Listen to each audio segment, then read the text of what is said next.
of Africa. We are going to have the webinar being co-hosted by the Standardization of Zimbabwe, who are this time around our co-hosts, and will be providing us with experiences of the same type of education about standardization in Zimbabwe. We also have a panel of experts who have participated in many ways in the process, and we are going to be hearing from their experiences what and or how we should be equipping our youth in the 21st century with skills that improve their participation in the activities, social and technical activities within the world. So I'll take this opportunity to simply, first of all, welcome our co-host, Cosmas Mkai, to give us opening remarks before we start moving towards the webinar itself. Cosmas, you can give us your opening remarks as we move forward to engaging with the rest of the participants. Welcome, sir. Thank you very much, Ruben Gisori. Good morning, good afternoon, good evening, depending on where you are joining this webinar from. Allow me to start by acknowledging the ARSO Secretary General, Dr. Imogen, ably represented here by the Technical Director, Ruben Gisori, and also the entire ARSO Central Secretariat, distinguished panelists, speakers, the SARS Board Chairman, Commissioner Rose Mpofu, and all the SARS Board members who are on the platform. Allow me to also acknowledge our moderator, the SARS Manager for Certification Services, Madame Nozipo Matsitse, the entire ARSO family, education experts, ladies and gentlemen. Today, as the Standards Association of Zimbabwe, we are so excited to be hosting the ARSO webinar. To the Secretary General of ARSO, Dr. Imogen, we are humbled, and it's indeed a pleasure to be co-hosting this important webinar together with you. To our distinguished participants who may not know, SARS is a full member of ARSO, which is the African Organization for Standardization. As SARS were formed in 1957, and we are the national standards body in Zimbabwe. Our parent ministry is the Ministry of Industry and Commerce, and the association is involved in standards development work at regional, continental, and international level. At continental level, we do a lot of work at ARSO, and we're a full member of ARSO.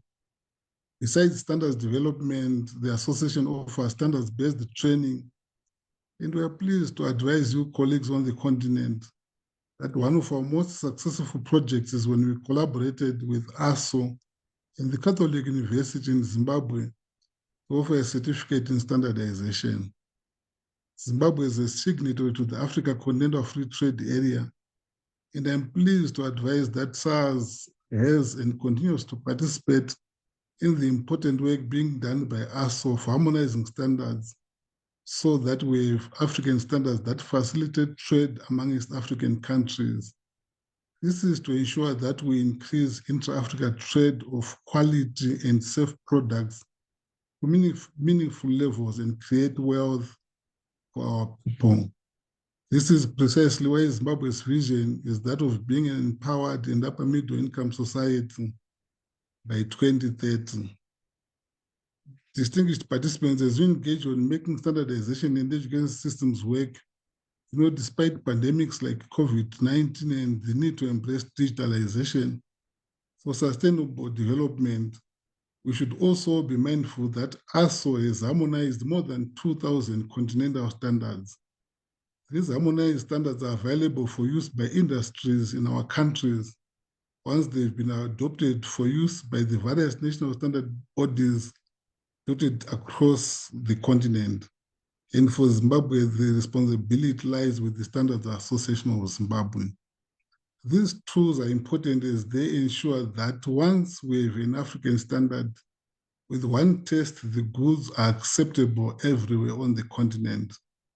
In conclusion, ladies and gentlemen, I wish you all fruitful deliberations, and I invite you into the webinar. Thank you.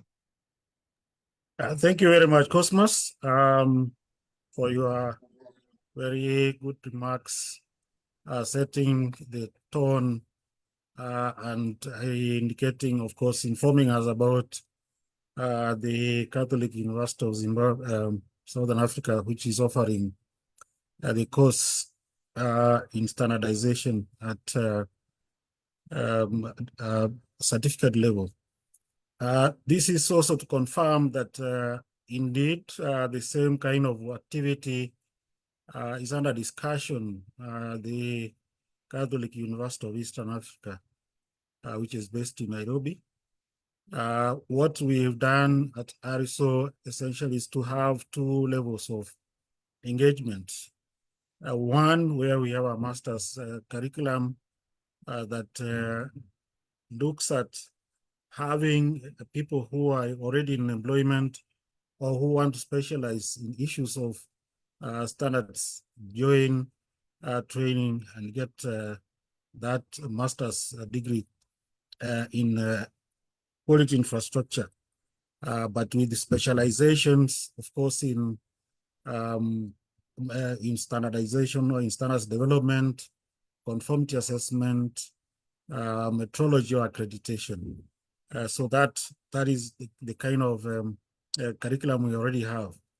Now, I will simply give a short summary to set the context of this webinar, in the sense that what we have currently is an endeavor to fulfill the continental strategy on education, which is to educate an African fit for the 21st century.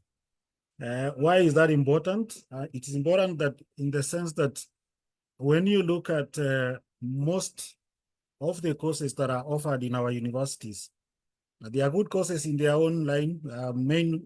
They deal with the mainstream technologies or the subjects. However, you will find that most of the times these courses do not delve into matters of standards.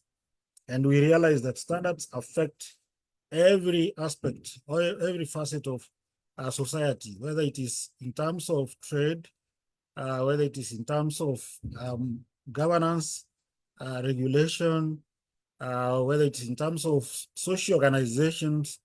We have a lot of standards that go along with that. So standards shape our everyday life.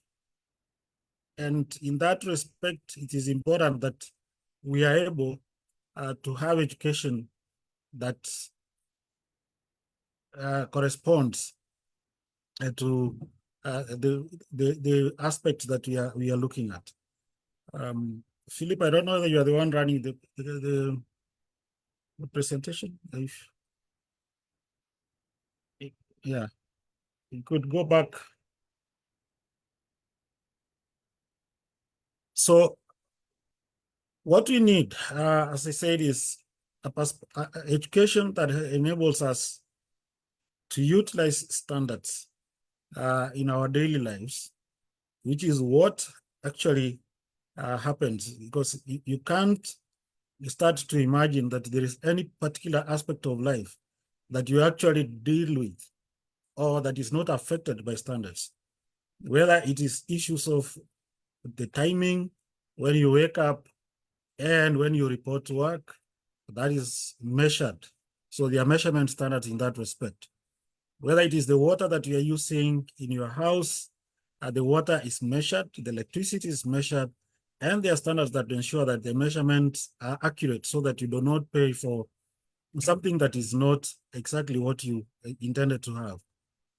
And so whether it is the cooking of the food so that you are able to get safe food, there are aspects of standards that go into that. And therefore, it is important for us to understand that even if you are doing engineering, you are doing food technology, you are doing law, you are doing psychology, you are doing whatever it is. In all these disciplines, there are particular standards that go with that. And therefore, the question is, why is it that we do not learn about the standards when we are in universities or when you're in colleges, when you're in school, so that you're able to grasp the idea that in this particular discipline that I'm learning, we do have standards that guide the process. So, and that's why we brought this point that, yes, indeed, when we are being trained, you go out and in your field, you find people are talking about standards. Are you able yourself to get the skills that can enable you to develop these standards that are required? Or are you able to recognize when a standard is required in that particular aspect? So that is the whole purpose of education about standardization, so that you are able to understand in your field of specialization which kind of standards are needed, and therefore whether you need to develop them yourself or you establish a system that is used to develop these standards within the organization or in the sphere that you're working in. Let's move forward. So we do have this theme that comes from the African Union. And sometimes when it comes, you understand that the African Union itself cannot do everything. These things have to be done at the country level.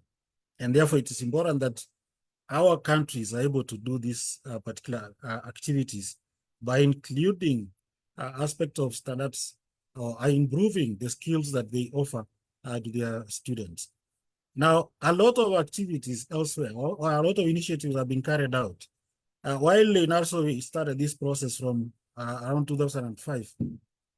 In other areas or in other continents, like in Europe, this process has already started there.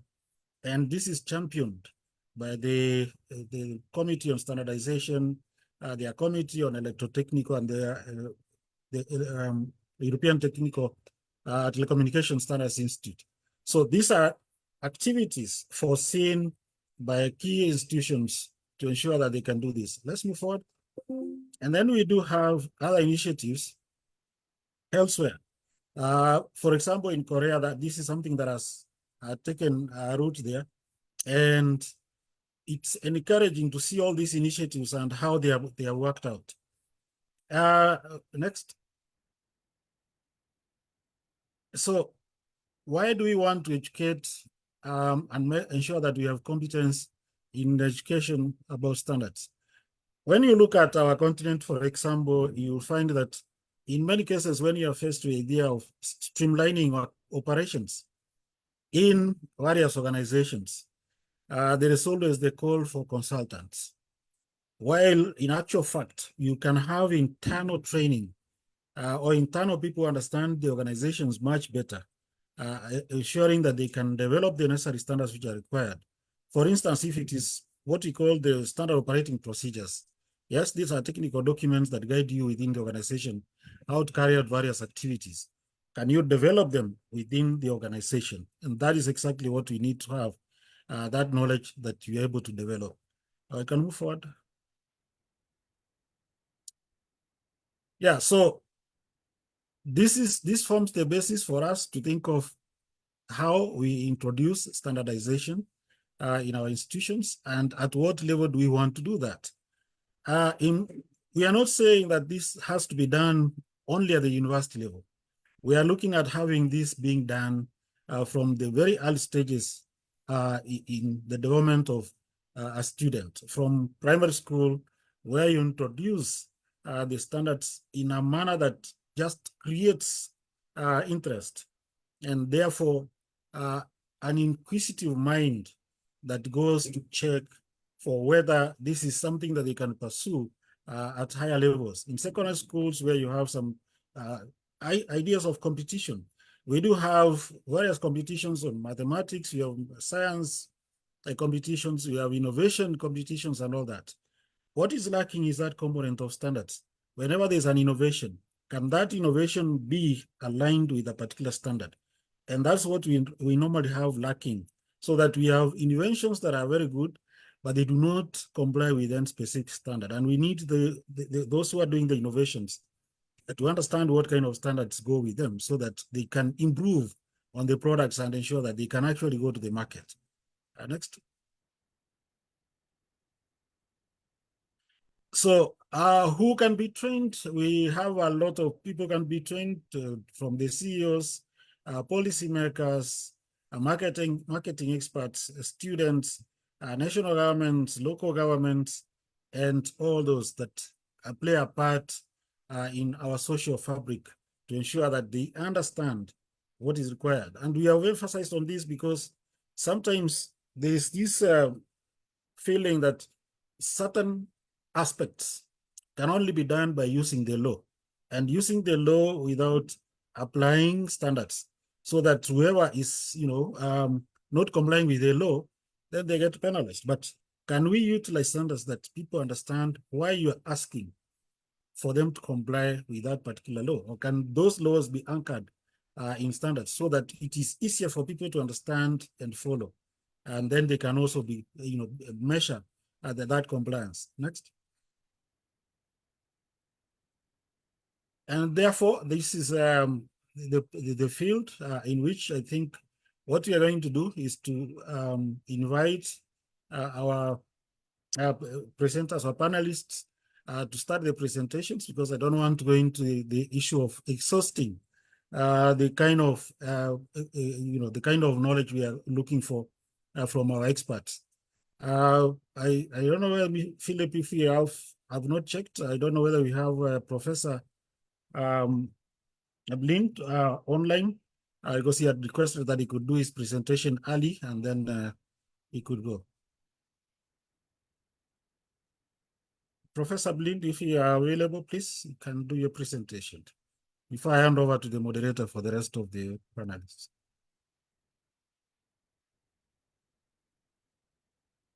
So if not available immediately, I think we could have moderator Nosifo, you take over and kindly guide the rest of the discussions. When Professor Plin comes on board, we can have his presentation.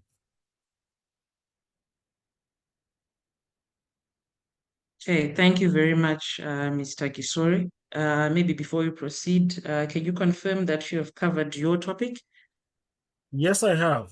Okay. What I was to do is to create that environment for us to move forward. Yes. Okay, all right.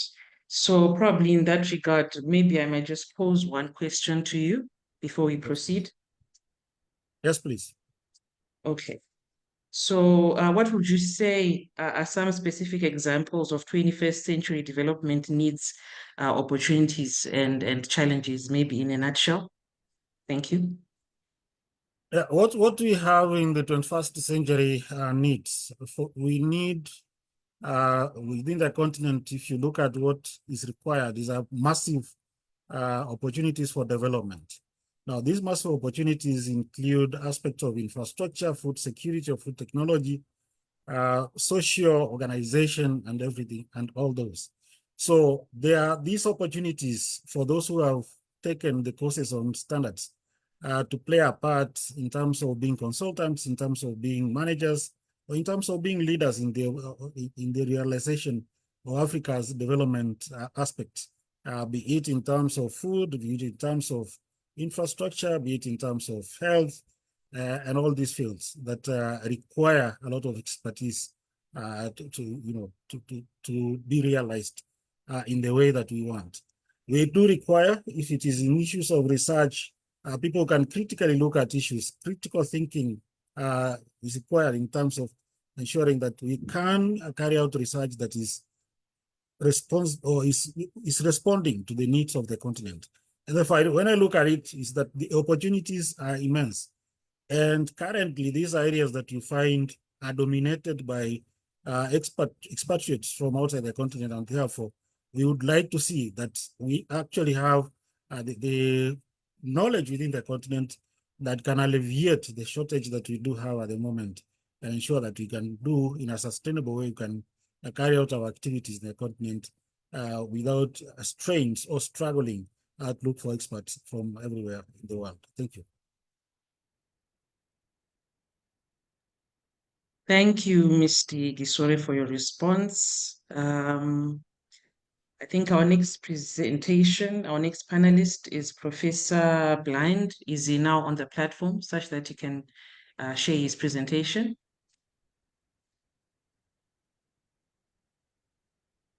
Probably get some assistance from Philip just to follow up on that one. Oh, okay. Thank you, Dan.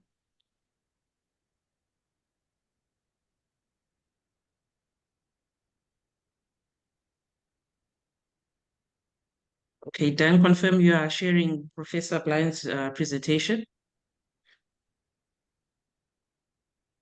I don't think so. Okay, so I'm assuming from this, we are moving on to the next presentation from Mr. Alexio Maseka.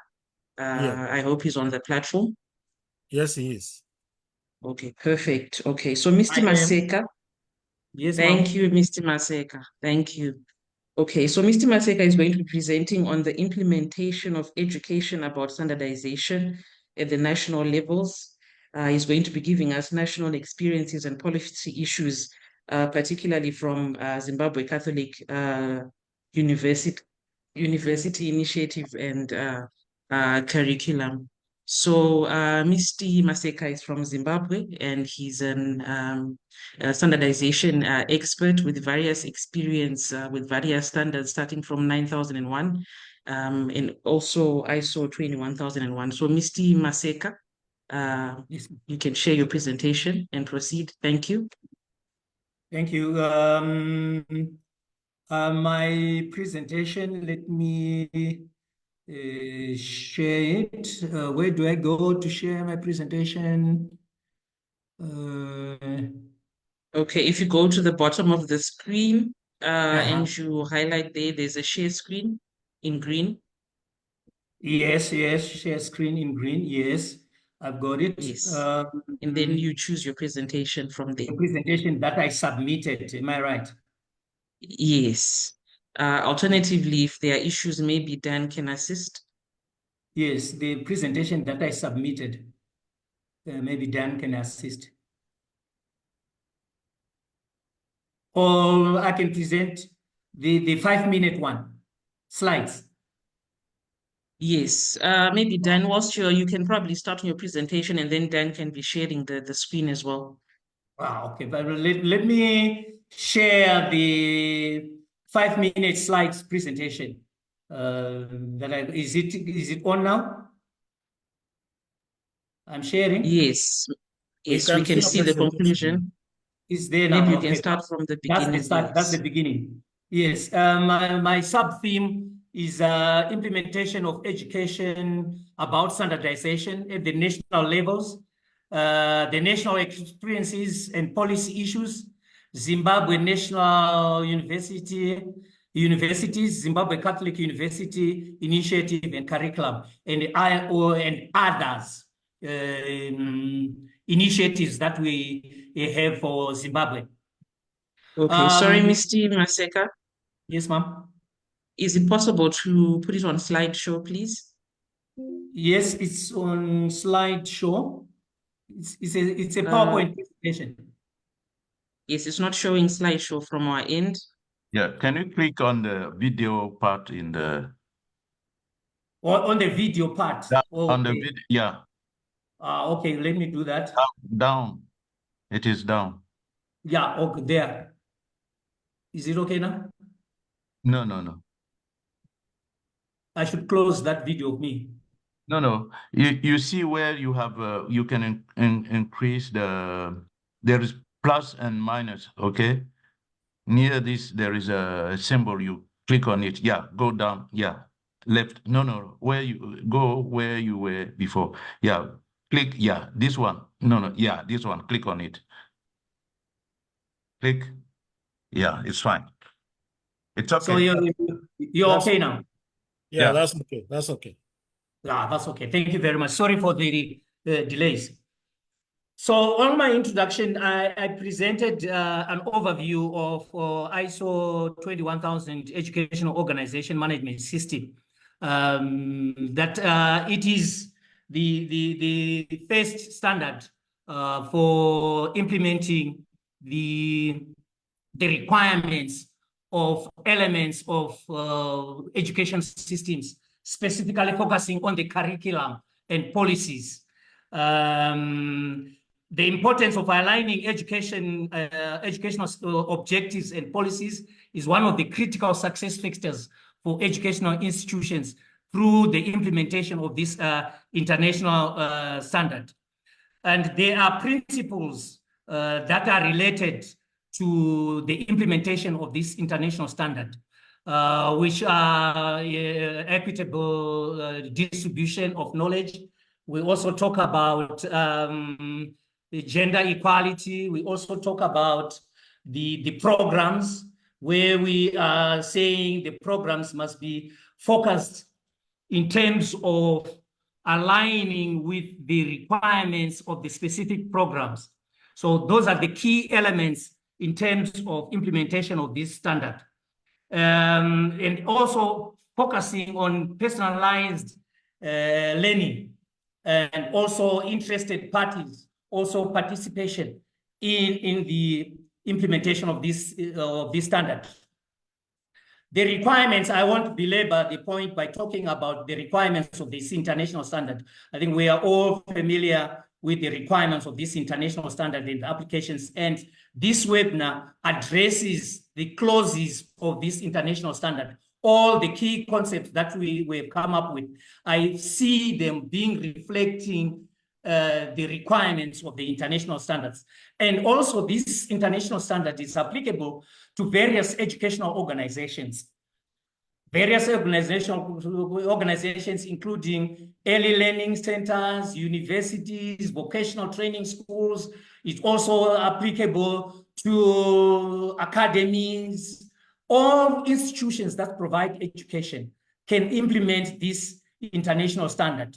The potential benefits of this international standard is that it is learner-centered, and also it addresses environmental issues. It addresses the requirements, legal and requirements for the standard. The principles drawn upon the effective implementation of this are also key components in implementing this standard.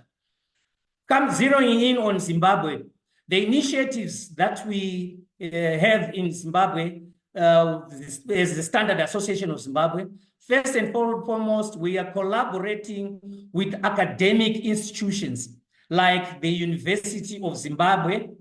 Standardization, we have the standardization certificate based on the MOU among the three partners, that is ARSO, SAZ, and the Catholic University. We also have an initiative on quality assurance certificate in collaboration with the University of Zimbabwe Department of Business Enterprise Management. Then we've got specific modules with various academic institutions. Then we also have certification. Currently, we have one university, Chinoy University of Technology, which has already engaged SAZ to conduct certification audits and to be certified to ISO 21000 of 2018 Educational Organization Management System. And stage one audits, they've already engaged and paid for the stage one audit, which is scheduled for July 2024, which is next month. So those are the initiatives that we, as Standard Association of Zimbabwe, we are involved in. We have got challenges as the Standard Association of Zimbabwe with regards to challenges associated with creating a strong quality culture foundation. Quality culture foundation in order for us to create demand for standards. Okay, there is no strong quality culture foundation which can affect demand for standards.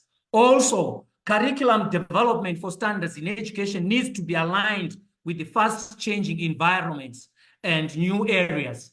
Like ISO 21000 of 2018 actually specifies the requirements of assessment, where we've got attachments of students, the various programs, where they go for a year where they are attached to specific industries which relate to their programs. So there is need to create awareness in industries to coordinate and link up with the requirements of attachment for assessment purposes to fulfill the requirements for ISO 21000 of 2018 Educational Organization Management Systems. So I hope the presentation, the main presentation that I presented, I think Gisori can assist to put it on there. Thank you.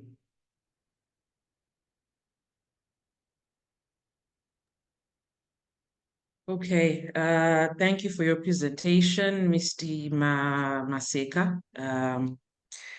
Probably just to pose a question to you. What do we consider an African fit for the 21st century, and what does it take for an education system to realize its dream, this dream?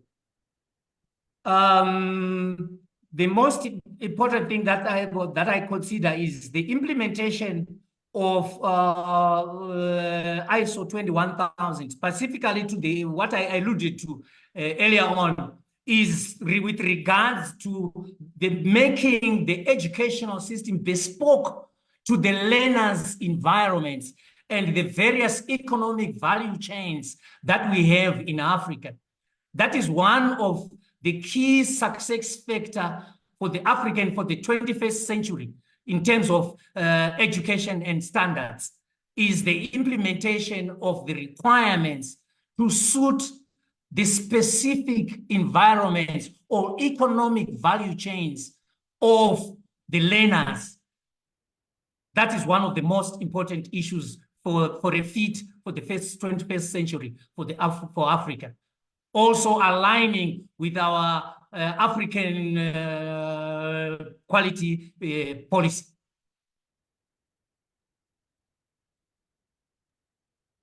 Okay, thank you very much, Mr. Maseka, for your answer. I think now we will move on to the next presentation. Thank you for your time, Mr. Maseka. We will move on to the next presentation. I don't know if Professor Blind is now on the platform, such that we move to his presentation.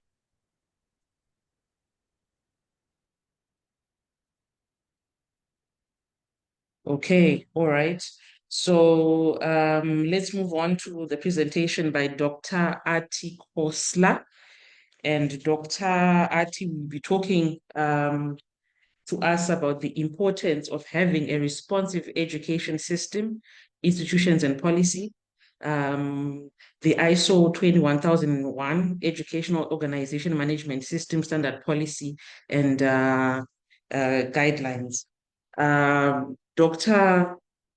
Kosla will be talking to us in the capacity as the project leader for ISO TC 232 Working Group, which is for Educational Organizations Management System. Dr. Ati, maybe you can start sharing the screen and you can proceed with your presentation. Thank you very much. Thank you for the warm introduction. And this is indeed a very good platform where we are discussing the importance of education on standards. And my previous speaker, Maseka, very nicely highlighted the fact that a strong quality culture is needed, which can affect demand for standards. That means only if people understand that standards are needed right from the childhood, if we are trying to build this culture in the schools, everybody understands the need. And when they grow up, they go to the industry, they start demanding standards, they start creating new standards. So the whole culture would vary depending on the demand. Yeah. So thank you very much for highlighting that. And let me quickly share my presentation. I hope my screen is visible. Yes, it is. Okay, thank you very much. So of course, in the African sustainable development for 21st century, the most crucial points that my Previous speaker again tried to highlight, and the moderator is also trying to highlight in the questions, why Africa would need standards. More education on standards is, of course, we would like to equip our youth with the essential skills so that our economic growth can be ensured and we can globally compete. So all the three factors will help the continent to, reach the level. And when you talk about responsive education, there are three components which are very important. It's the education system itself, the entire system. It's the educational institutions and responsive policies. So we have to begin at the level of the policy. If the policies are designed in such a way that we rely on the data that we have, the evidences that we have, and we try to make the most resilient policies, the policies that can immediately respond to the changing situations, and they are agile in nature, only then we can ensure that the educational institutions become responsive. They start taking care of the learner-centered approach. They start focusing more on innovation and technology. I'll just give you an example. So many educational institutions, we have seen that most of the teachers, the faculty, is mostly engaged with a lot of documentation work, a lot of administrative tasks, and they hardly get any time to work on innovation. They hardly get time to carry out research. And because of that reason, the whole education system, it's getting difficult to make it inclusive, to make it adaptable, to make it flexible. And we are not trying much to focus on the real-time feedback from the stakeholders. This is supposed to be an ongoing process. Now, if you talk about ISO 21001, this is the first ever management system standard that the ISO has developed. It's not that earlier we didn't have the standards on education. We had the workshop agreements, we had the guidelines, we had a very good document on how to implement ISO 9001 in the education sector, but a very specific, dedicated, standalone management system standard was developed for the first time in 2018, and 21001 was published. And the most important areas that it is touching upon are, of course, engaging the stakeholders, customizing the learning, because every learner might have some diverse learning abilities.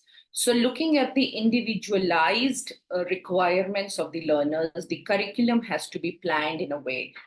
Then talking specifically about higher education, when our learners go and they start working in the industry, we need a lot of feedback from the industry, which can again go back into the design of the curriculum. And ISO lays a lot of emphasis on that. In ISO 21001, we are also talking about transparency, establishing accountability, so that you can see that whatever the educational institutions produce, it is effective. It is effective enough to ensure that the learners build those 21st century skills, that the learners become more responsive, and they also become future ready, because we are not trying to develop the skills that they would need today. In the fast changing technological environment, in the entire ecosystem, it is very important that the learners are able to face the world in the future, and they know what kind of skills would be needed. Just yesterday, somebody gave me a very nice example that, maybe when we were in school, we were in college at that time, we were only expected to become doctors, engineers, and do some core professional tasks, right? Whereas today, there are a lot of professions that are existing, which we could not even imagine, say, 5 years ago. So with this fast changing environment, with so much happening in the entire business ecosystem across the world, it is very important that the educational organizations continuously keep working on that. And ISO 21001 is definitely a very good tool that is now available to the education sector. We all understand that educational organizations need to keep evaluating as to what level they've been able to meet the requirements of learners and the other interested parties. Unless they know where they are, they don't know where to go, right? So it is very, very important. And the ISO 21001 is continuously telling you to take constant feedback and use that feedback to further align your activities. This particular standard is also contributing to the achievement of 3 UN Sustainable Development Goals. Goal number 11, that is sustainable cities and communities. Goal number 10, which is reducing inequalities. And of course, goal number 4, which is quality education. So the educational institutions who have been able to implement this standard, they have devised several strategies, several mechanisms, different projects they have implemented so that they are ultimately able to achieve the sustainable development goals. The beauty of this standard is that it's a common framework for any educational organization, whether it is an early childhood education or a training institution or a university or just the learning and development, maybe a full-fledged training institution or maybe a very small department within a large corporate, within industry. So wherever some teaching learning is happening using a defined curriculum, this standard can be very well applied. School education is a very, very important vertical where this standard is being used. And the beneficiaries are, of course, the institutions themselves, the learners, and all the stakeholders who are attached to it. This is the whole structure of the standard. This is too much of content on one slide, but this is just to tell you that the standard is aligned with the high-level structure, NXSL, and this also follows the same structure that the other ISO standards are following. Currently, we are in the process of revising this standard. We have got very good feedback from across the world. And now we are trying to work on all of that. And now we have very recently moved the CD ballot. So this has gone to all the members of TC232, where we are working on the revision of the standard. And a lot of accreditation bodies across the world in a lot of countries are working on developing their accreditation schemes on ISO 21001. Secondly, now there is another standard called ISO 21030, which is again a standard which is going to guide the conformity assessment bodies, because the competence that the auditors would need to audit an educational institution will be slightly, of course, different from what they would need to audit an ISO 9001 standard. Another very, very, I would say, a facilitator in the standard is that you have a lot of guidance available within the standard. There are around 7 annexures which are giving you guidelines on not only the principles and classification of interested parties, but also on health and safety. Also, there are some additional guidelines for the early childhood education. These are the 11 principles, which are slightly different from ISO 9001. Especially the leadership is the visionary leadership, and principle number 8, 9, 10, and 11 are very, very critical to an educational organization. Social responsibility, accessibility, and equity, where we are trying to ensure that every educational organization that implements the standard becomes inclusive. They have all those practices in place, and they continuously train their teachers, their educators to handle these learners with special needs, not just the physical infrastructure, but also the psychosocial ecosystem is created in these organizations accordingly. Then data security and protection is also a very new principle that has been added here, so that all the stakeholders, whether they are the parents or the management or the funding agencies or the government or the accreditation bodies, they all know that their data is safe and secure. And ethical practices are there. So ISO 37001, if you all know, anti-bribery management system, that has a reference in the standard. Internationalization is possible with this standard. And I have seen various organizations who have been certified for ISO 21001. They have established a lot of global partnerships. They have been able to enhance their quality assurance frameworks. Financial benefits is nowhere very explicitly defined, but yes, these organizations have been able to collect a lot of data which shows that they have been able to avoid reworks, they have been able to save costs on certain projects because of having standards, because of having processes in place, and because of that, the systems have become more efficient, they've become more effective, and sustainable development they've been able to ensure. Now, ISO is helping you, this particular standard is helping you to work on various challenges and also creating a lot of opportunities. For example, inclusive education was nowhere being talked about. There are few countries, I am not very sure if Africa has the guidelines from the government, but some of the countries for accessibility, there were no very specific guidelines. And now because of ISO 21001, the educational organizations are working on it.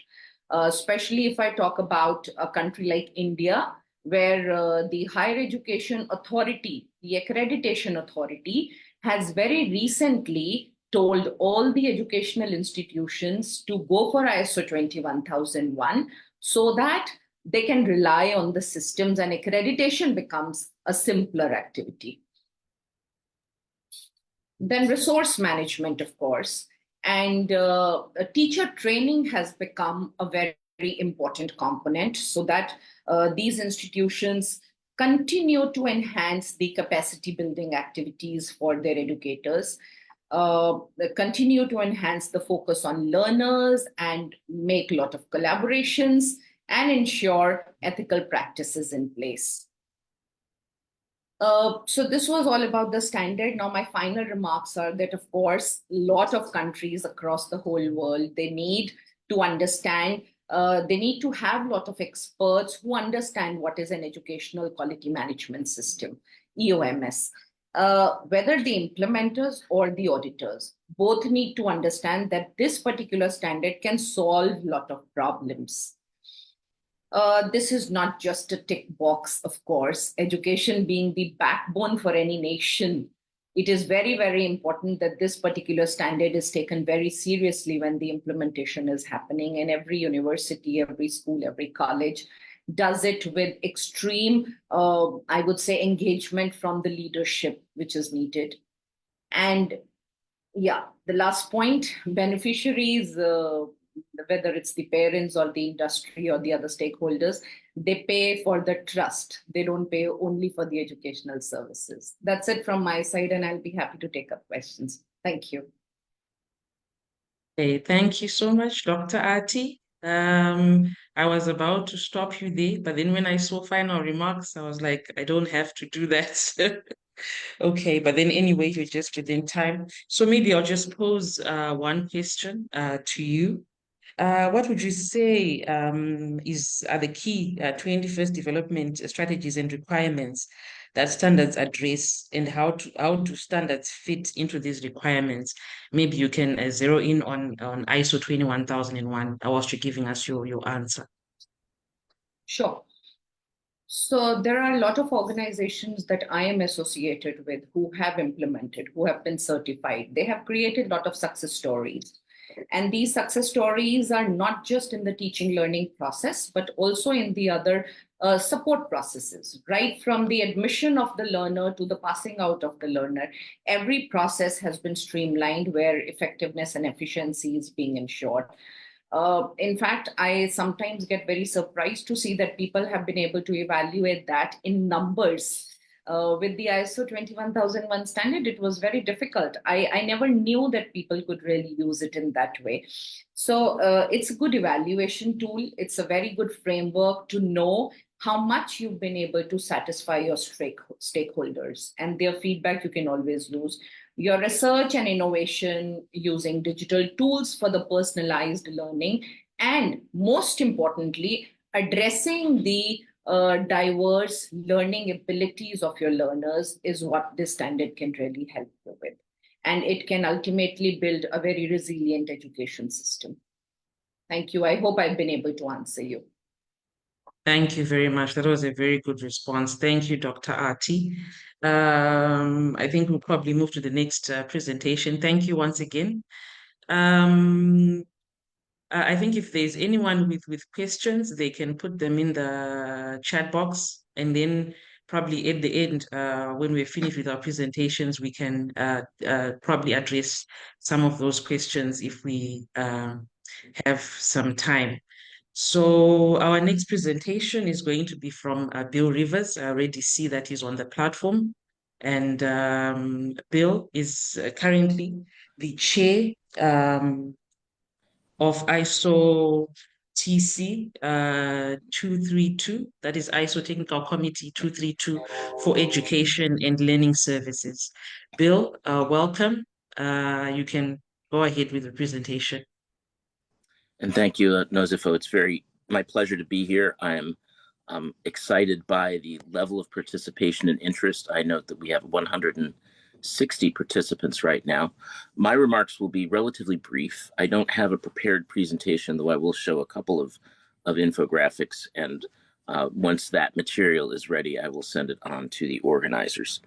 I want to start with thanking my colleague and friend, Arti Khosla, for her excellent presentation on ISO 21001, and also commend her for her leadership of the revision of that project and her leadership of the development of our strategic business plan, which I'm going to talk about in just a bit. So ISO 21001 was formed initially, and I'm going to show just a little bit of stuff,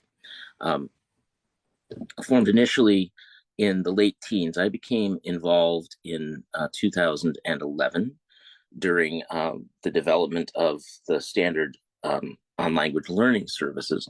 But ISO TC 232 was originally concerned with education outside of the formal system. And with the development of ISO 21001 by Project Committee 288, ISO Central Secretariat assigned that the maintenance and the care and tending of that standard to TC 232, and that necessitated a change in our title and our scope. So now we cover all of educational standards. As you may well know, education is one of the largest sectors of the global economy. It accounts for about 5%, directly accounts for about 5% of the global GDP. So that's roughly $5 or $6 trillion. I don't have the calculations in front of me, but the impact of education, as we also know intuitively and sometimes explicitly, is enormous. For example, a country that can improve half of a standard deviation on the international PISA tests in terms of its scores sees a corresponding increase in GDP of roughly 2%. And there are lots of other indicators of the impact of education. What I want to highlight first is the participation. You can see this map, the total participants in TC 232. It's, of course, distorted because it's a Mercator projection, so the countries in the north and south are much bigger than the ones in the center proportionally. But we do have extensive participation. We have some of the world's largest and most powerful economies. But right now, what we need are more participants. Yes? Sorry, Bill. Are you sharing anything currently? I am. It's not. Is it not showing? Yeah, we can't see anything on the screen. I'm sorry. It's all right. I hit the button, but it didn't share. Okay, here we go. Now, can you see that? Yes, we can now. Yes, thank you. So you see this map, and thank you for catching that, because I can see the map. The technology is fantastic. I'll touch on that too, but it does have certain limitations. You can see that Africa is sparsely represented. We have Kenya, the way that ISO defines Africa. We have Kenya, which has been a long time participant, Cote d'Ivoire and Nigeria, which are relatively recent as participating members, and Ethiopia and South Africa as observing members. And my request to all of you is to consider working with your national standards body to participate or observe in TC 232. And the reason I ask that is because we have a very ambitious agenda, but we need more people. We always need more people to work on these projects, to lead projects, and to develop these standards. And that's pretty much the point of my talk, is to ask people to get involved. Now, you see the participation. You'll see in North Africa, we also have Egypt and Morocco participating. And then I want to go down. I apologize for scrolling through like this, which is, always a bit nauseating.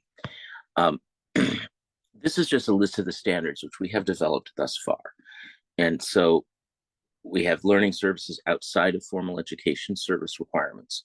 So remembering that a management system standard must conform to the ISO Annex SL with the higher level structure. And what it really lays out is how to manage a particular type of service and product, whatever it is, at a fairly high level. I know I'm oversimplifying, and I apologize to RT because I'm garbling this terribly, but that a management system standard doesn't say how to deliver a service. And so then we have service standards, which then allow for specific differentiation. So learning services outside of formal education, you think of corporate trainings or private language schools, things that are not regulated through the ministry or funded through the Ministry of Education in a particular country. And that was the initial remit of TC 232. And that standard still, we revised it after the development of 21001, and that addresses the non-formal sector. Assessment of outcomes of learning services guidance. And this, I think, is a particularly important standard because of the ever-increasing use of assessments to evaluate institutions, to evaluate educational systems, as well, of course, as the use to determine grades and scores at the individual level. Obviously, ISO 21001, which already very ably addressed. Language learning services requirements, that's specific to language learning. Education learning services vocabulary, you see that one there. That is essentially harmonizing our terminology across the committee, kind of an internal facing document, but what we hope that will be useful to other standards bodies at NSBs. Requirements for distance learning, and I'll stop here for just a bit. We developed this in the latter part of the last decade before the pandemic. It was obviously published during the pandemic. But we don't address the technological standards. There's JTC1 SC36 on information technology for learning, education, and teaching. They do all the technical standards, the zeros and ones, the wire diagrams, etc. What we address are the development and delivery of curricula, the types of educator preparation that are required, how delivering education and learning through distance is different from doing it in person, in vivo. Then the audit standard, which I already mentioned, and then distance and digital learning services case studies, which is a compendium of some case studies of best practices. So that's where we are right now. Now, of course, the pandemic set us back a bit in developing new standards, but what we are looking at in this is the strategic business plan for the TC that you see here. Then it's in draft form, and so I'm going to stop sharing now and come back to the meeting. And once that is published, we will share it with everyone here, because I think that is appropriate for essentially my presentation is, this is what we've done, please join, and now what do we intend to do? And where I think we're going, first is clearly artificial intelligence is going to play some role in, or some sets of roles in education. And we need to start working on standards for that. There are attempts to regulate and legislate artificial intelligence, not necessarily in the educational context. The European Union and the European Commission are proceeding from consumer safety. The US has yet to really consolidate around an organizing principle for the regulation and legislation of artificial intelligence. But as ISO and as ISO mirror committees, we have the opportunity and I think the obligation to provide the kinds of standards that will address the implementation. We're also considering standards on deliverables, standards on learner and educator preparation, on tutoring, and on a number of other subjects. So my bottom line request is that if you are interested as an NSB, as a standards committee within your country, to please work with your NSBs and become involved with TC 232. We will hold our next in-person meeting in Milano, in Italy, in March of next year. And we hold a virtual plenary in the fall, and we may return to holding some in-person working group meeting weeks as well. Recognizing the virtual meetings can be productive, they're not always as productive as working in person. And with that, I will stop and take your questions. Okay. Thank you very much, Bill, for your presentation. Short and sweet. Thank you so much. Okay. So Please get involved. Don't read my bio. It's very long. It's just because I'm old. I've done a lot of stuff. No, okay, all right, thank you. All right, so there is the Master in Standardization, Social Regulation, and Sustainable Development with the University of Geneva. So, given that initiative, what sort of elements should be included in the education and about standardization curricula? In the curriculum for the standards, if people are studying the standardization of education? Yes, yes. That's a very challenging question because, as we know, educational systems are so tremendously different across countries. And I apologize. And so I think fundamental to understanding standardization is having a basic conceptual understanding of how education itself is funded, how participation at student and family level works in different contexts, and how it's governed. So the US, for example, is maximally decentralized. We have a Department of Education which by law cannot influence curricula by law. I met with the Secretary of Education yesterday, for example. He's a great guy, brilliant. We have 56 state and territorial departments of education that have varying degrees of control over more than 13,000 local school districts, each of which has elected leadership, and its own funding mechanism. And that's for primary and secondary. And then we have more than 2,800 tertiary institutions, some of which are completely independent and for-profit, some of which are funded by, at least in part, by state governments.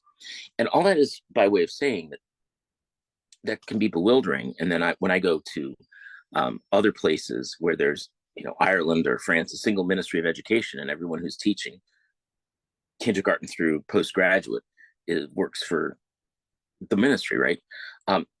So how do we then develop global relevance? And this is one of the key issues for ISO. Standards must be globally relevant. So we have to be able to attend to determine what the fundamental principles are. And Artie laid those out very well. So understanding the bases of the educational systems worldwide, understanding fundamental principles, and then moving on to, what can and should be standardized. The value of management system standards is often entirely internal to the organization. They improve internal efficiencies. They have better staff trainings. They have better onboarding for new staff because of the rigor of going through documenting your processes and documenting your mission and so on. That's often the first order effect. And then we see increases in quality and so on. So I think at another pillar for that kind of educational program would be carefully studying the impact of the use of these standards. Are there changes that you can correlate to the certification to ISO 21001, for example? Thank you very much, Bill. You said it was a challenging question, but you tackled it very well. Thank you so much for your response. And thank you once again for availing your time to present at this webinar. So I think right now we'll move on to the next presentation. Thank you, Bill. I'm signing off. I've got to take my daughter to her school. So it's 8 in the morning here. Safe so journey. Thank you. Safe journey. Thank you. Okay. All right. Bye. So our next presentation is going to be from Professor Blind, who is the coordinator of Business Unit Innovation and Regulation, project manager for Edu for Standards EU project. He's going to be presenting to us on the education in the 21st century bringing standardization in university curricula and effective education about standardization in the context of European Union Edu for Standards EU projects. I hope I was saying that correctly. But then, Professor Blind, will give you the platform. Okay. Thank you. Thank you very much, Nati. Thank you also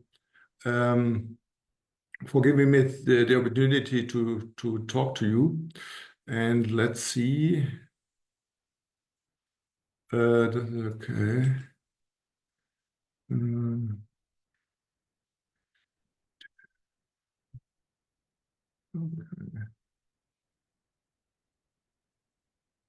Do you see my screen?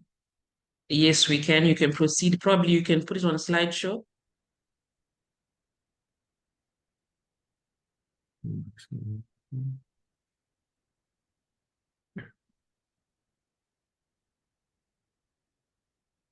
So, have it? Is that correct? Yes. Yes, it's good. Thank you. You can proceed. Okay. Okay. Thank you. Yeah, I'm working for Fraunhofer ISI, and also I'm professor for innovation and economics here at TU Berlin. And yeah, we had the good chance, or the great chance, to conduct a project on education about standards. The acronym is EDU for Standards, with many partners. You see here the different universities all over Europe. Also CEN, the European Standardization Body, is included.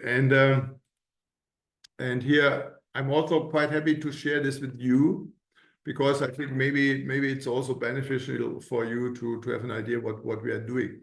Education about standardization is really high on the agenda. In Europe, we have the European Standardization Strategy. There's also the High Level Forum, which has a work stream on the topic. Also, the European Commission published the Code of Practice on Standardization, which also addressed education. And in the first study we did on the European Standardization Panel survey, we also found out that maybe in contrast to Africa, Europe has really a big demographic problem, and the demographic problem is even more relevant for the experts being active in standardization. I might share the link to this study later. Furthermore, in last year, just 1 year ago, the US administration, the Biden administration, published their standardization strategy, which also highlighted that education about standardization is key. That's very important to mention. There are national activities. For example, yesterday in Germany, the Mirror Committee of the European High Level Forum met, and also we agreed to start a working group on education. It means we have a high demographic challenge, but there are also many new topics like IA, quantum, and the challenge of climate change. And but EDU for Standards might maybe push this topic forward, maybe in Europe, but also maybe worldwide. I have also a little bit the ambition to push that beyond European borders, because I think the consortium is at least from the European perspective, the who is who in this topic. We are also quite open to involve other interested actors in Europe and maybe even beyond. And this is a 3-year project, but we are really dedicated to push that beyond the 3 years. In Europe, there's EURAS. It's an association of the European researchers about standardization research, and also with many teachers. That means we want to have really a sustainable initiative, and therefore it's interesting to talk about you with that. Here's just a list of the universities and other organizations being involved, and you see here, I think we have a nice coverage. Now, what's about the project? We have 5 objectives. First, to develop and disseminate teaching material about standardization. There is a lot of teaching material around, but partly outdated, and also not maybe considering new topics. Oops, okay, I'm not doing this. Therefore, that's one aspect, and we have therefore as a first task to develop also innovation teaching concepts.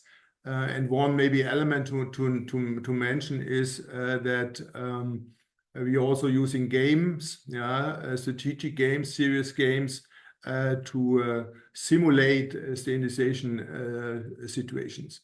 Then in Europe, we will organize academic standardization days in order to make the topic more visible among universities, teachers, and students. And this is another aspect. Therefore, our third objective is then to increase the number of higher education institutes and universities offering teaching on standardization. Then also, which means increasing the number of teachers which are offering courses, and eventually having more students attending the courses about standardization. And finally, we'll also probably set up a student standardization association. And as I said, the innovation teaching concept is the first step we are currently working on. We will have different pilots addressing bachelor, master courses, but also in-company training, also extracurricular formats, seasonal schools, and also some pan-European activities, and also get the students on board. We want to really develop the community of organization, teachers, and students. In the long run, we also plan workshop, webinars, etc. And so also you are maybe invited to join here if you are interested. Therefore, sign up to follow us maybe on LinkedIn. The project has a LinkedIn account, and therefore you can follow. There are other projects in Europe which are also having some teaching components, and therefore we also exploit these synergies. That's a little bit what we plan to do. We have different stakeholders, and here is the list. That means, sure, the higher education institute universities are the most relevant ones, and here we have a big reach in Germany, for example.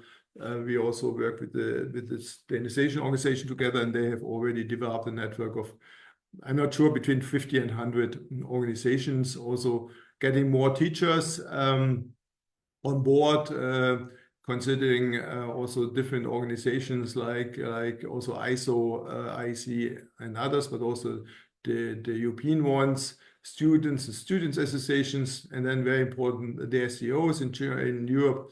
Especially ETSI has developed a kind of booklet on the topic, which has been kind of updated at least once and might be updated further. Also, at the European Commission is an interesting kind of target group and stakeholder to consider. The project is owned by DG GROW, but also other DGs like on research, innovation, connectivity, that means ICT, and others are an issue. We also involve environmental and consumer organization in our external advisory group. We invite research projects and organizations, and also SMEs, startups, and others, and also citizens and citizen group. That means we are quite comprehensive. In the long run, these are our impacts. That means we want to have more organizations in Europe, more teachers, more students, maybe additional 5,000 standardization experts by 2027.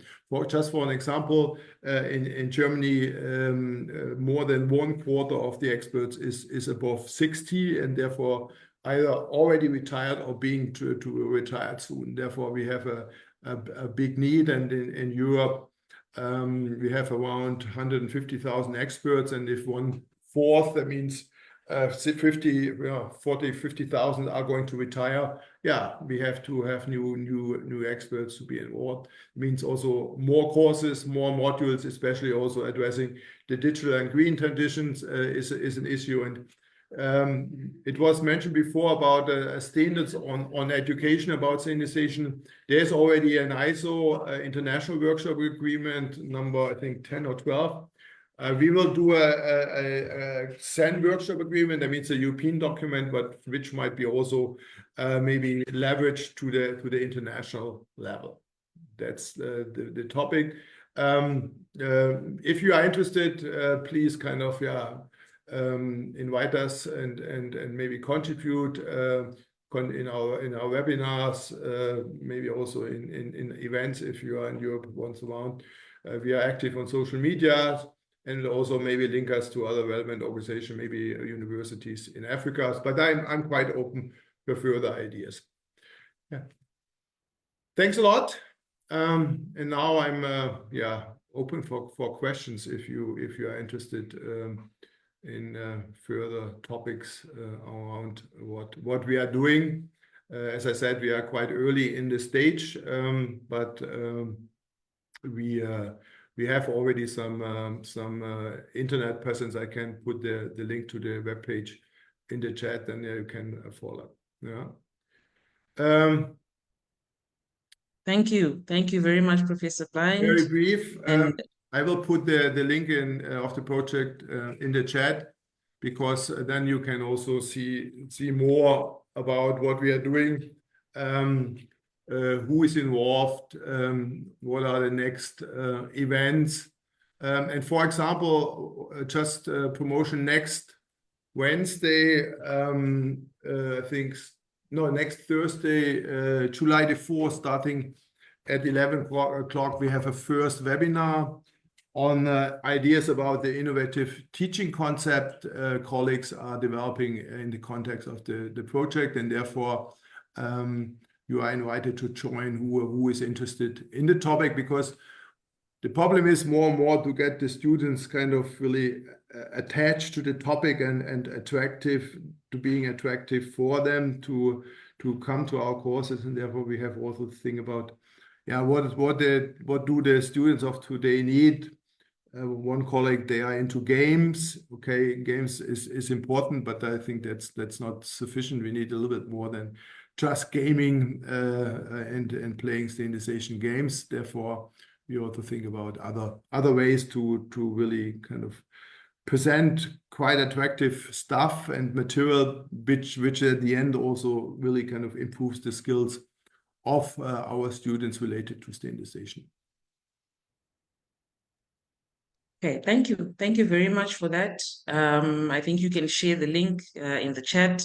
And thank you once again, I think, for a link that you shared on sustainability and standardization for a paper. I think everyone on the platform can take advantage of that particular link and the link that you're going to share as well. All right, so probably just one question that I can pose to you, Professor Blind. Okay, in the context of Edu4U Standards EU project, why is the teaching of 21st century skills for 21st century success require an ecosystem approach, which includes education about standardization? We need new approaches, because when I started to work on the topic, the focus of standardization was on really on the economic impact, increasing productivity, etc. But standardization is now also a much more kind of comprehensive strategy, both for companies also to achieve sustainability goals, and to really make students aware of the opportunities, but also the challenges to be effective regarding getting involved in standardization, but also implement them in order to promote the SDGs. For example, we need new aspects, and that is the need. And also what we see a little bit is that the so-called Generation Z has also maybe other values and attitudes.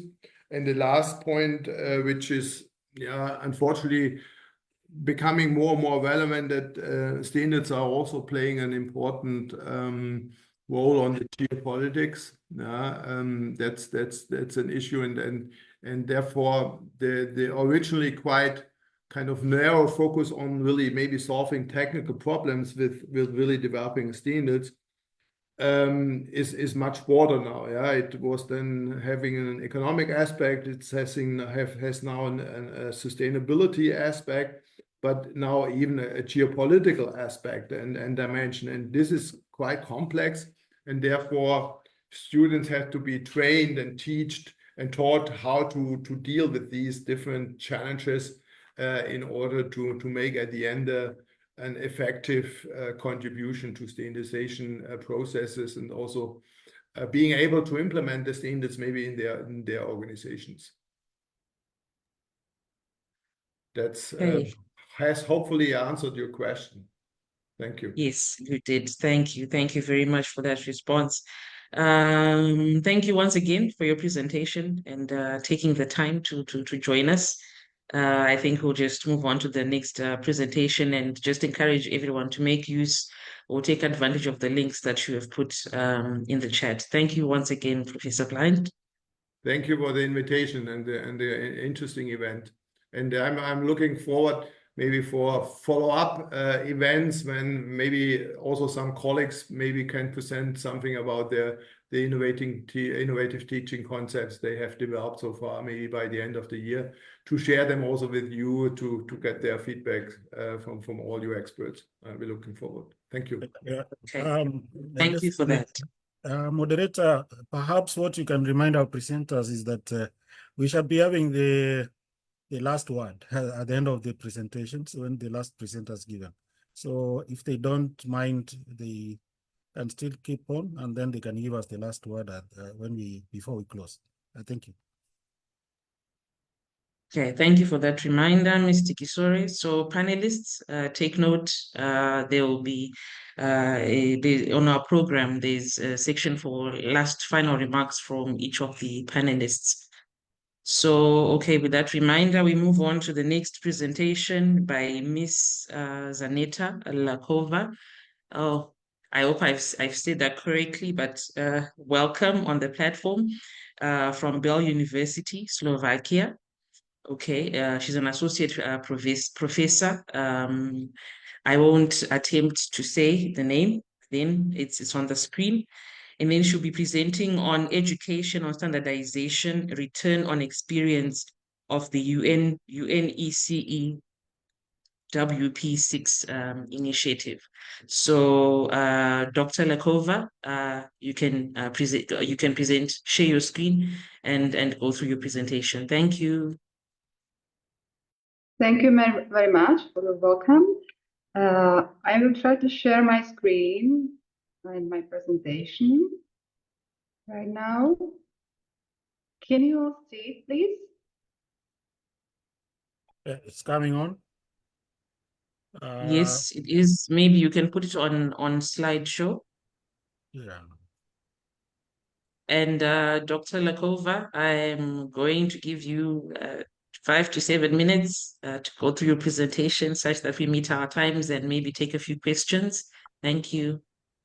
Okay, so thank you very much for invitation at this webinar and for this opportunity to present the UNECE W.P6 initiative named Education on Standardization on behalf of the coordinator of this initiative.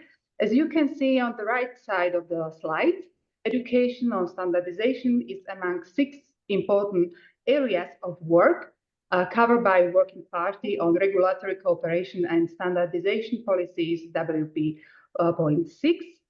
Okay, sorry, Dr. Lakova, sorry to interrupt you there. Is it possible to put it on slideshow? Yes, from my point of view, it's like this. Oh, it's slideshow. Okay. Yes. All right, so I think you can proceed. It's okay. Can you see the next slide right now? We're still seeing the first slide. Maybe someone can confirm, Mr. Kisore. No, it's the same. You see the second slide here right now? We don't If you see can it. expand the screen because it is very small. Okay. It's very small on my side. It's quite small. You're able to expand on your computer? I will try. Oh, sorry. No, but it has hidden the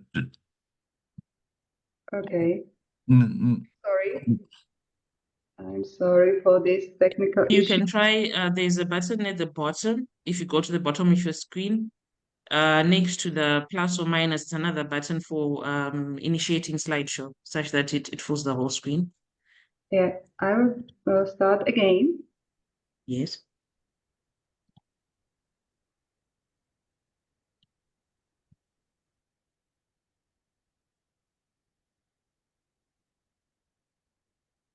Yeah, it seemed better. Yes, Okay. I think you can proceed now. Thank you. But can you click on video? It is. No. Yeah. Click this one. Okay. Okay. Can you? So No. Can you click on the video? Where it is? Can you click it so that we can see here? can you see it right now? No, but we see it, but it is not in a video form. But it's okay. It's okay. You can proceed, please. It's Okay. okay. Okay, so sorry for those technical issues. My role today is to present initiative named STARTIT initiative, which historically was established by WP.6 in November 2012. And this initiative groups together experts mostly from academia, but not exclusively, to promote good practices and to share national experience. The START initiative has the following tasks. First of all, promotion of standard awareness in the educational establishment, including elaboration of module program on standardization. And the second task is to assist in sharing best practices in teaching standards to different audiences. In 1970 already, the WP.6 adopted, and it was revised in 2012, Recommendation I on regulatory cooperation and standardization policies. And this recommendation recommends that governments should encourage, wherever feasible and where the national legal framework permits, the introduction by educational establishment of the subject of standardization into the curricula of educational establishments, and particularly of universities for students majoring in technical and scientific subjects, as well as in legal, economic, and management studies. Then to vocational education and training of specialists in standardization. As a third point, enhancement of awareness-raising activities targeted to the business community and regulatory authorities. Last but not the least, the further study on standardization issues in order to identify best practices in ensuring that standardization and regulatory regimes contribute to meeting the legitimate concerns of society without creating unnecessary technical barriers to trade. What are the previous achievements of the STARTIT initiative? Experts have elaborated a model program which represents a type of guidelines for educations about standardization on education and relevant teaching materials. They are freely available on the websites, and some of the topics or chapters were further developed to the larger extent. For example, the chapter 12, which is about international trade standards and regulation, or chapter 10, management system standards. And these chapters are at the disposal of the large public on the initiative website. In 2022, several of these modules were used as the basis for WP.6 e-learning platform. For example, introduction to risk management, or introduction to market surveillance, or gender responsive standards. And they are also available for the large public. STARTIT Focal Point Network was endorsed by W.6 annual session in 2022. And it's also a tool to promote education on trade-related standardization. What are the target groups for the use of the achievement of STARTIT initiative? As was widely discussed by previous panelists, and we can also confirm that there is a variety of target groups for the use of the started achievements, as standards help build a safer and more sustainable and resilient planet. It is important to make sure that new generation are aware of what standards and regulations are and how they can be used to meet global goals and targets. For these reasons, not only the students and trainees in technical sciences represent the target of our initiative, other fields of study are also relevant, namely trainees in international trade, logistics, legal, product design, negotiation, marketing, or business management. The traditional experience of teaching standards to students in technical fields of study is very important and beneficial. However, some challenges need to be stressed when we want to try to implement educational standardization to non-technical trainees. Firstly, the language and communication tools should be adapted. Terms and language in technical study programs can differ from language of students in social sciences and of wider population. Secondly, universities could be reluctant to introduce new courses because of the fact that a large variety of other challenges in a modern and very dynamic world are also crucial and need to be taught to the students. So for this reason, we think that introduction of specific modules with less than 20 hours of teaching could also help to increase the employability of our students and could bring some benefits for the whole society.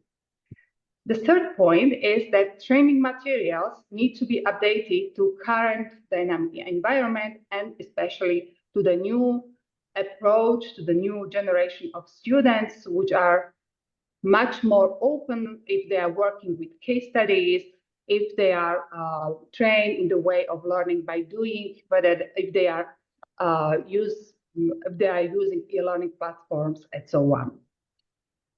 And we can't forget that preparing training materials and courses which need to be attractive for various stakeholders, not only students, but also those which are included in vocational training. So as a result, as a solution to find to all these challenges, we need to meet, we need to discuss, we need a dialogue. And that's why we have a platform of a UNICE started initiative. And ongoing and future activities of the started initiative tries to contribute to the process of eventual shift of perception of the standardization skills to the integration, at least partially, to the group of transferable skills. So portable skills, or let's say the abilities that a trainee can transfer from one job to another one. In general, transferable skills are valuable across many industries and can significantly improve productivity and job performance. Traditionally, the skills like communication skills or digital skills could be found among transferable skills. More recently, sustainability skills are becoming an integral part of global frameworks on transferable skills and are boosting adaptability of trainees and improving their employability. This approach is also inspiring for standardization skills development, what the started initiative is fully supporting.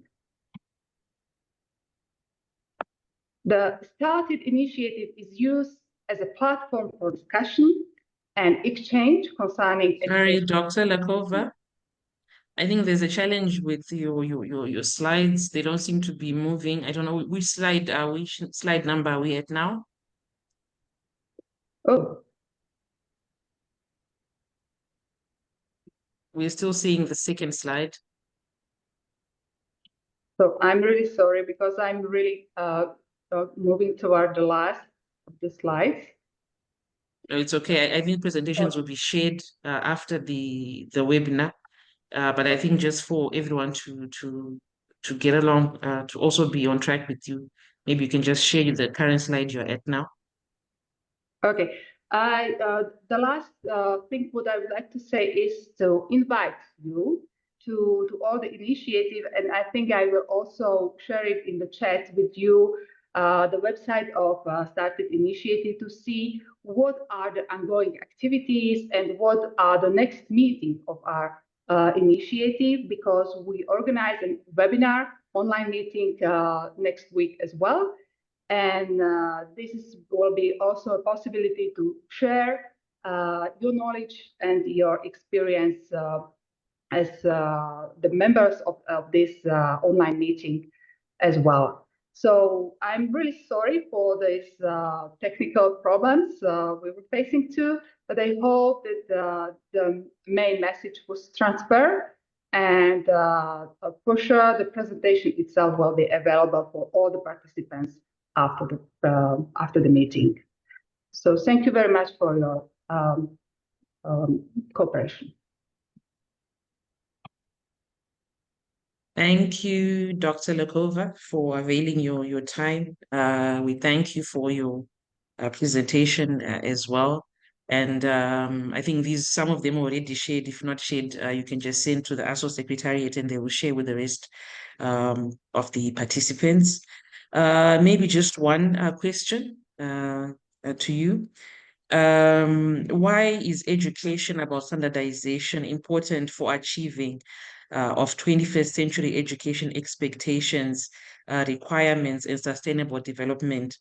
And probably just to add to that, what initiatives have been launched by the UNECE, including the curriculum? Yeah.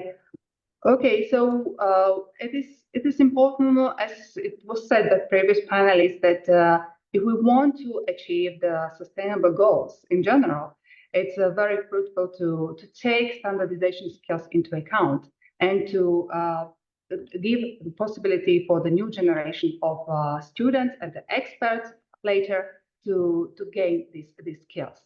So that's why we are persuaded that it is something which will help to the society to develop to go further towards sustainable goals.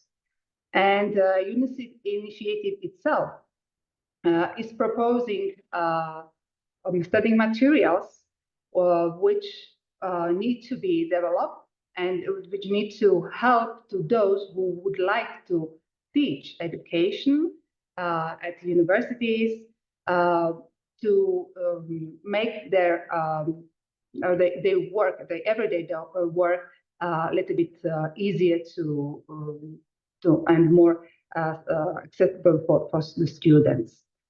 So this is the role of the Started Initiative, in brief said. Okay, thank you for your answer. It adequately answered the question. Thank you once again for your presentation. I know we had some technology glitches, but those tend to be quite common. But then since we're going to be receiving the presentation, we'll make use of that. But then we quite enjoyed your presentation. Thank you, Dr. Lakova. Okay, so we will now proceed to the next presentation from Jean-Joseph Kwasi. I have tried my best, okay, who's the Chief Technical Advisor, ACP Quality Infrastructure Program, Division of SME Competitiveness, Quality Job Creation, Competitiveness, Quality and Compliance Unit, UNIDO. So Mr. Kwasi is going to be presenting on understanding the 2016 to 2025 African Third Industrialization Development Decade Objectives and Strategies with Effective Quality Infrastructure as a strategic pillar and for promoting quality education. Mr. Kwasi, welcome. You can share your presentation and proceed to present. Thank you.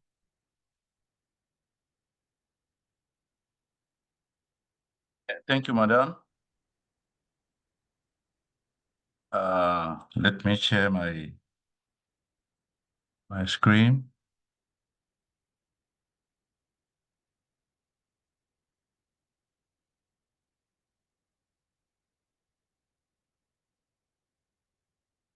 Is it okay, my screen? Yes, Hello? we can see you. Yeah. Yes, we can Oh, see your presentation. okay. I hope that I will not take too much time being the last to intervene. And knowing that most of the things have been already said by my colleague that made presentation, I'll be rapid. And I know that most of the participants are tired, so I will try to go fast. I have been requested to talk about the understanding of the African Third Industrial Development and Decade Objective and Strategy with effective quality infrastructure as a strategic pillar and for promoting quality education. So my presentation will have a three-part. I will call the objective and strategy, talk about the UNIDO approach to quality infrastructure, and finish by the need to building quality culture, particularly in education, including quality in education curricula. Here I recall some mission of UNIDO. As you know, we are part of the UN system, and our priority area are supporting sustainable supply chain, limiting climate breakdown, ending hunger, and our function are in technical cooperation, our action-oriented research and policy advisory services. We also intervene in the domain of normative standards, related work, and fostering partnership for knowledge and technology transfer. As you know, the UN Sustainable Development Goal 1 we have developed, UN has developed 17 Sustainable Development Goals, and one of them is based on ensure inclusive and equitable quality education and promote lifelong learning opportunity for all. And as you see, this is about quality education.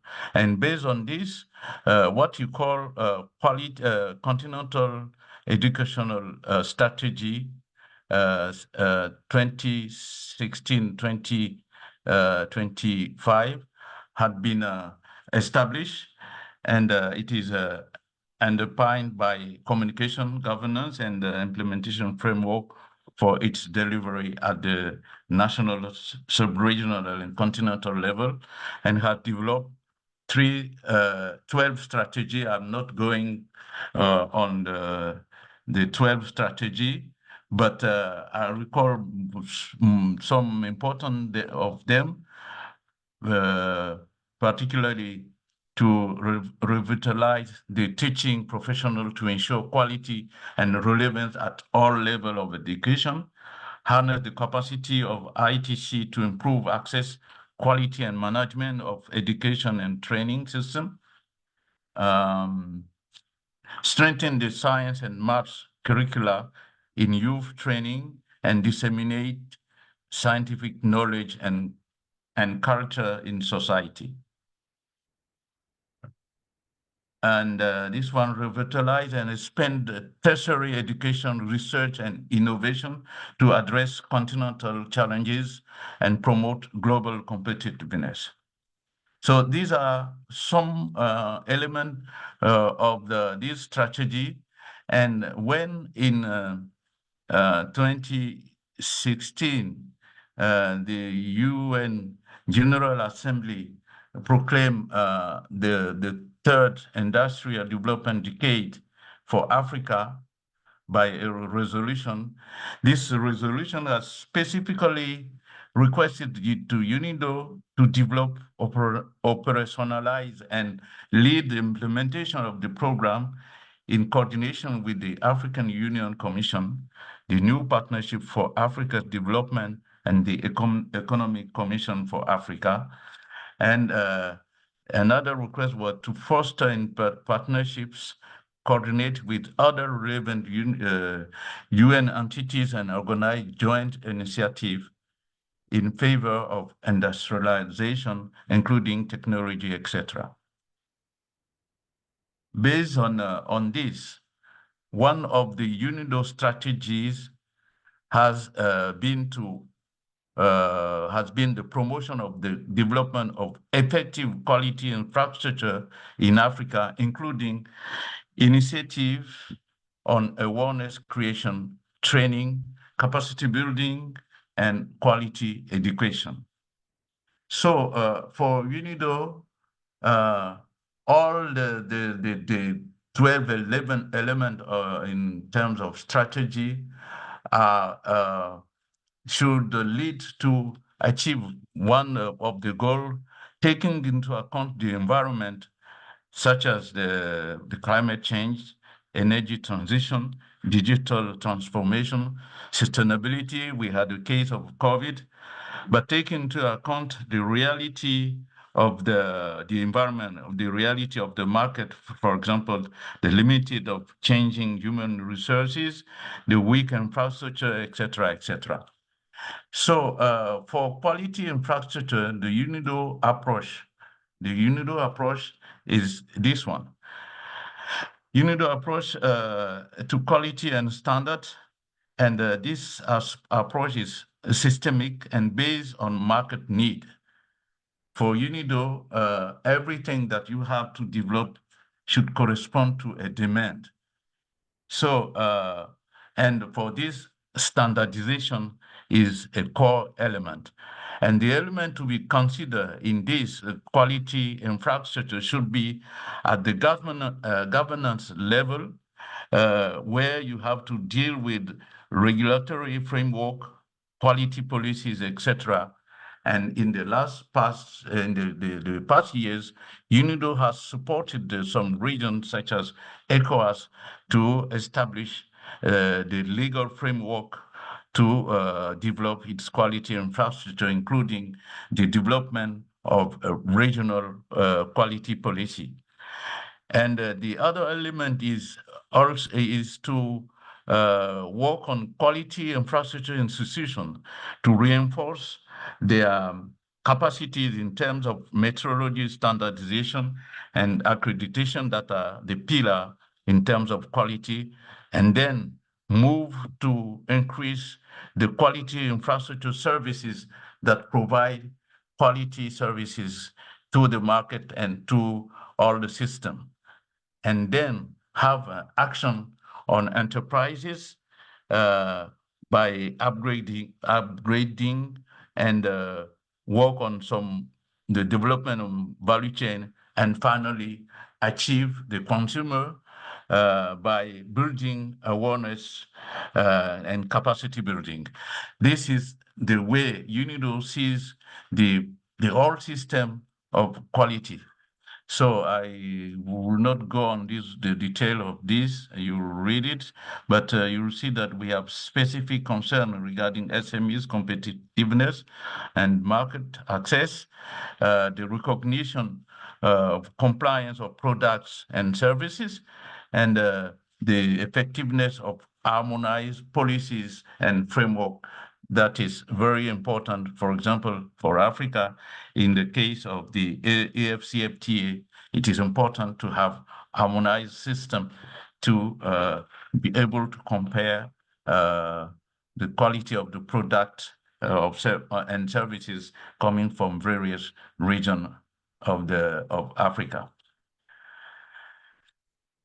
And we have worked all the time on building the quality system in the region with some result, but finally, we have seen that the development of standardization and quality infrastructure is finally about building long-term quality character.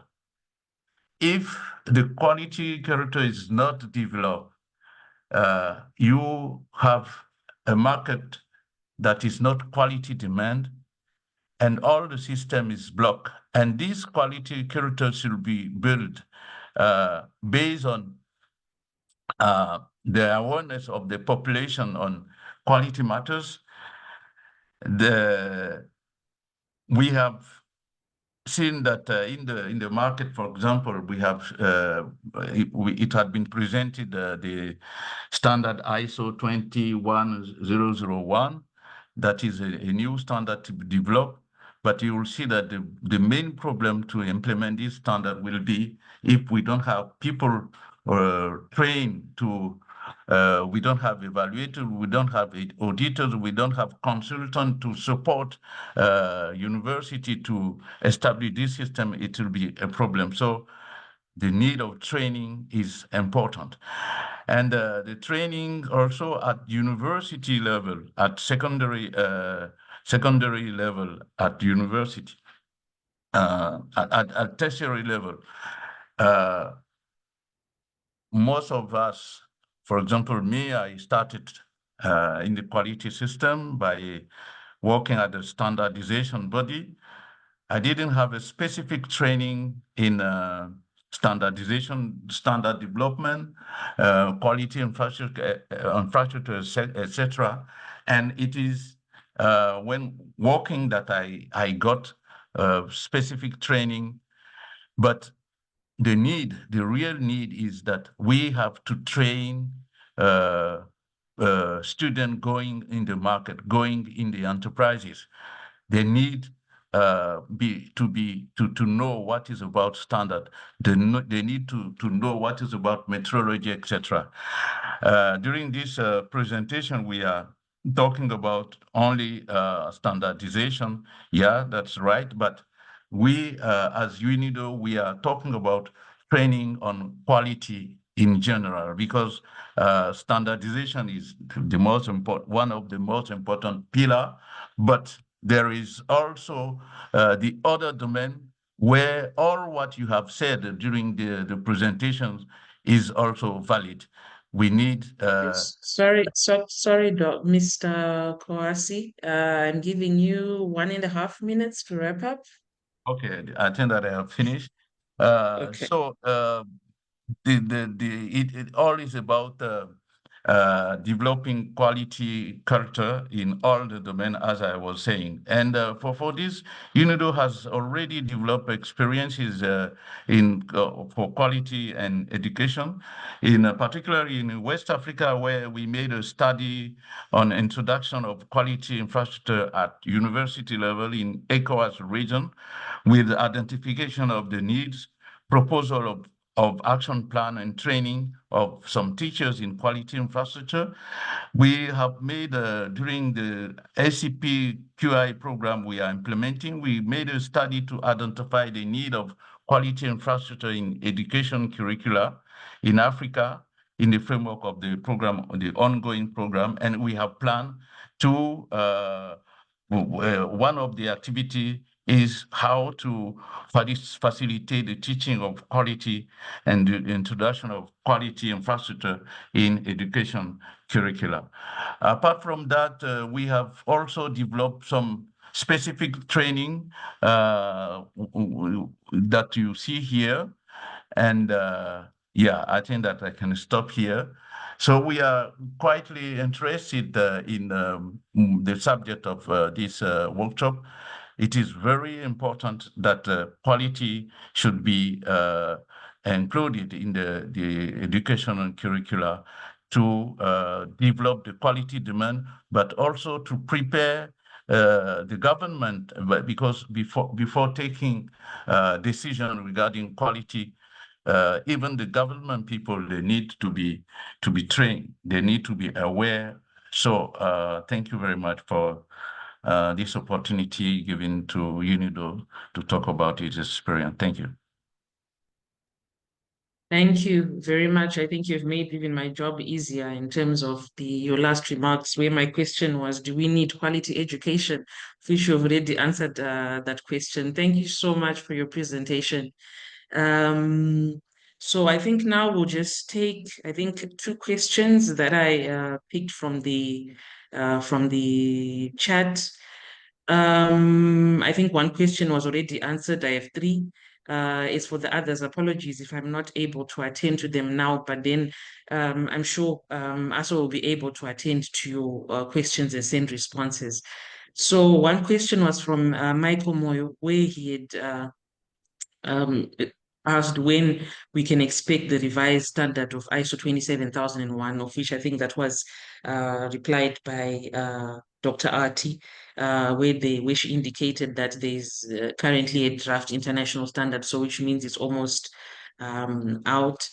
And then another question is how from Dennis Male, how does ISO intend to support stakeholders in academia or standards to take this forward? Maybe I can address this to Mr. Gisore. Yeah, thank you very much. What we've done currently, as I indicated, is that we have developed the curriculum that we are ready to share with the universities. But again, we are intending to have continuous engagements. Remember that this is something we started quite a while back, and during that time, it was not very easily apparent to most of the universities that we needed to have this education about standards in the universities. But now I think it is becoming more apparent that it is required. However, we note that probably they also need a way of, entering the education about standards into the curriculum in certain ways that make it easier and lighter, so that if someone is taking a course in electrical engineering, for example, they could be having units that are dedicated to standards for particular processes and materials, and certain systems in the teaching courses units, and that could then become a way of mainstreaming the education about standards very much into all the courses that people are taking. So we are looking forward to having serious engagements in doing this with the universities, so that it becomes easier for the graduates at the end of it all to, when they come out to the market, they understand the issues about standards, and they understand how to even do the standards themselves. Thank you. Okay, thank you very much for your answer. There was one other question. Is it possible for ARSO to provide training on ISO 21001 of 2018? Or the current ISO 21001 that will be there when the trainings are done, if it's possible for ISO to provide training. Maybe Mr. Gisore, you can take that one as well. Yeah, we can definitely do this, not just as ARSO itself, on its own, but we have partners with whom we can do this work and do the training. All we need is to get the demand, and then we can address it. And Mr. Ruben, I think that in the framework of the program we are implementing, it will be possible to envisage such a training with the support of the program. Exactly. Okay, thank you very much. I think now we will move to takeaways from our panelists. I will be gender sensitive and start with the ladies, maybe Dr. Arti. In 2 seconds, what would be your takeaway for the people who were able to attend this webinar? Okay, 2 seconds is difficult. I might take about 50 seconds. Okay, just 30 to seconds. 30 seconds. implement ISO 21001, the biggest challenge that I'm currently seeing is lack of awareness on the importance of implementing a standard in a university. So all the initiatives that are related to the education about standardization will surely increase awareness on understanding of standards, and also why standardization processes are important. So I think this new knowledge and skill will surely make implementation of ISO 21001 more effective than ever before. Thank you. I'm really happy that you organized this. Thank you. You're on mute. So I noted that. Thank you. Thank you once again for even availing your time. Dr. Lakova, takeaways? Thank you very much. Okay, if I could make it just final message, I would like to say that I'm very happy to see how many people are more and more appreciated that the standardization skills are really like necessary skills for the future generation, and that we need to continue to raise this awareness and make standardization skills to be a part of transferable skills, and continue with events and the webinars like this one. That's why I sent a present invitation for another meeting next week. So thank you very much for this opportunity. Thank you, Dr. Lakova. We move on to Professor Blind.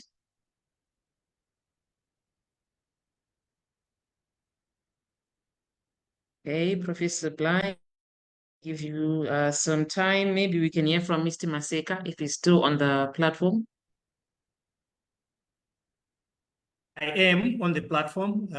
Thank you. My takeaway is that we really appreciate the preparation that is going into this webinar, and we encourage to have more consultants globally, quality assurance consultants, to be invited to such a fora.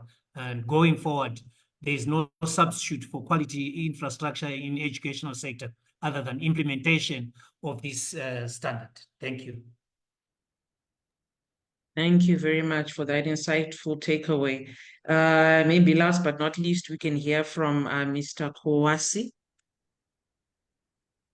Yeah, thank you very much. I have really appreciated to participate in this webinar because I have learned a lot, and I'm happy to see that what we are interested in, there are many ongoing experiences in the region in some university, and also this new standard ISO 21001 that we could be able to support the promotion at the university level. We could maybe in collaboration with ARSO support the training of this in the region. So thank you very much for this opportunity given to UNIDO to intervene on this webinar. Thank you. Thank you very much for your final remarks. I think there are a lot of comments in the chat box in appreciation for this webinar. I think ARSO will be continuing with the series of webinars. But then now we are coming to the close of the webinar, and I leave this time to our hosts, Mr. Gisore and Mr. Mukoyi, to give closing remarks. Yeah, I'll just take this opportunity to thank all the panelists and also the participants. We don't take you for granted, but to indicate that as we move forward, we shall be looking at how we share the information with the participants as well as those institutions who are interested in the activities. I take this opportunity to also inform you about what is upcoming. We've done the 46th session of our webinar, the 45th session of our webinar today with Zimbabwe. We are looking forward to having next month on 24th, another webinar that will be dealing with the reference laboratories. We hope that those involved in testing will be able to participate. And then after that, we shall be having another one dealing with the market surveillance and enforcement in trade, which will be hosted with Egypt. The others, of course, will be informed during those webinars, which others will be coming on, and we look forward to ensuring that we respond to the needs of those who participate, and also to the African Continental Free Trade Area and other developments in the continent, which will facilitate sustainable development. So we look forward to all those who participate. So you'll be getting some kind of appreciation, I think, in forms of certificates that will come to you, as long as we have your full details in this. And we really appreciate a lot that we have been able to get our host to share with us what they are doing, And I look forward to, getting the feedback and we responding to whatever comes up on the comments that you have done. You can always send us the comments directly, those that you also wish to learn. Those who wish to get a training, you are also welcome to indicate which kind of training you would like to get. See how we package the training that is necessary for you. So thank you very much. I would like to welcome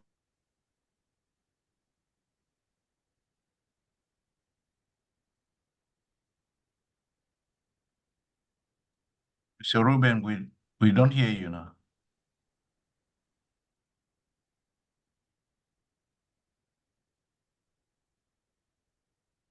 Okay, I think probably there was a technical glitch there. Maybe Mr. Mkoi can just also give final remarks before we put a close to the webinar. Thank you very much. I think what is left for me is to thank all the participants and also all the presenters. And then to say, in terms of the way forward, the way ARSO operates, it is in all the jurisdictions, it is represented. In Zimbabwe, ARSO is represented by the Standards Association of Zimbabwe. So in terms of taking forward all the issues that we're discussing, we're available to work with you to ensure that we implement standardization for the benefit of all. Thank you very much. Have a blessed day. Thank you, Mr. McCoy. I think we can officially say that the webinar is closed. Enjoy the rest of your days and continue with standardization. Thank you. Thank you very much, Nozipo.